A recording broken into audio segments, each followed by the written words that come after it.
Okey, Assalamualaikum warahmatullahi wabarakatuh.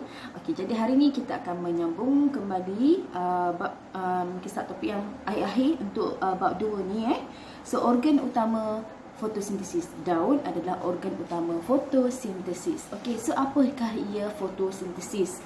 Rasanya saya dah banyak kali ulang masa saya nak jawab menengah rendah dulu. Okey, so foto daripada perkataan foton, sintesis adalah sintesis lah, membina.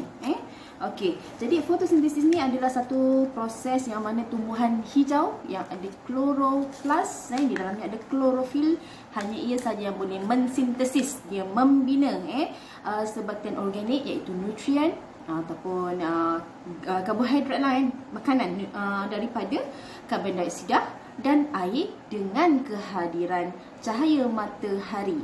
Okey, so dalam gambar ni ada sedikitlah penerangan mengenai sejarah ringkas penemuan fotosintesis. Jadi kena ingat fotosintesis ni tadi mesti ada tenaga cahaya matahari yang akan menukarkan tenaga kimia dalam molekul organik yang disintesiskan. Jadi dia punya tenaga kimia tadi lah yang akan ditransfer, dipindahkan kepada organisma lain yang memakan tumbuhan dan jadilah dalam satu rantaian makanan kan, ataupun dalam satu aliran tenaga dalam satu-satu rantai makanan.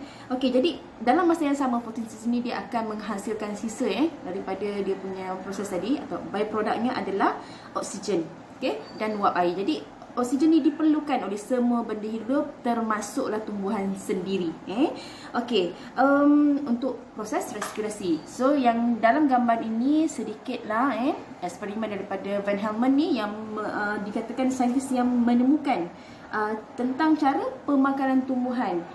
So dia tahulah yang mana pertambahan barat pokok ni bukan sebab datang daripada tanah, tapi datang daripada air. Itu dia punya kesimpulan yang pertama. Kemudian nanti diikuti dengan yang seterusnya. Awak boleh tengok dalam buku tak juga ada keterangan mengenai sejarah penyembuhan fotosintesis ni kan dalam tumbuhan, tumbuhan membuat makanan.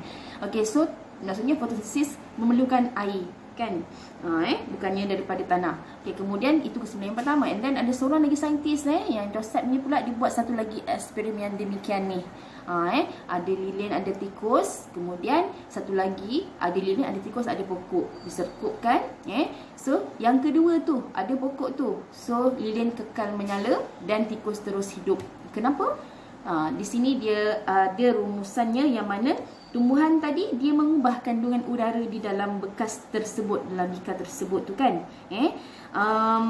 Dia ada lagi lah rentetan yang seterusnya kan, yang mana nanti ada satu lagi saintis lain yang mana dia kata cahaya dan klorofil ni dalam tumbuhan memainkan peranan yang penting dalam fotosintesis. Itu ada sedikit sejarah ringkas, ada beberapa lagi yang lain you all boleh rujuk dalam buku teks. Okey, so habis yang bahagian ni, kita pergi ke bahagian yang seterusnya. Okey, yang ini adalah structure kloroplas. Okey, structure kloroplas. Kita mula daripada yang bahagian membran luar. Okey, so membran luar ni. Okey, fungsinya apa? Ia berfungsi memindahkan memisahkan kloroplas daripada bahagian sel yang lain. Okey, kemudian membran dalam yang ni memastikan dia mengawal atur bahan yang keluar masuk dalam kloroplas. And then ada stroma. Stroma ni adalah medium yang di tengah-tengah tu, ruang yang di tengah-tengah kloroplas. Dalamnya ada benda yang tak berwarna, tapi ada macam-macam enzim dan juga ada makanan dalam tu, ada butiran kanji hasil daripada fotosintesis lah.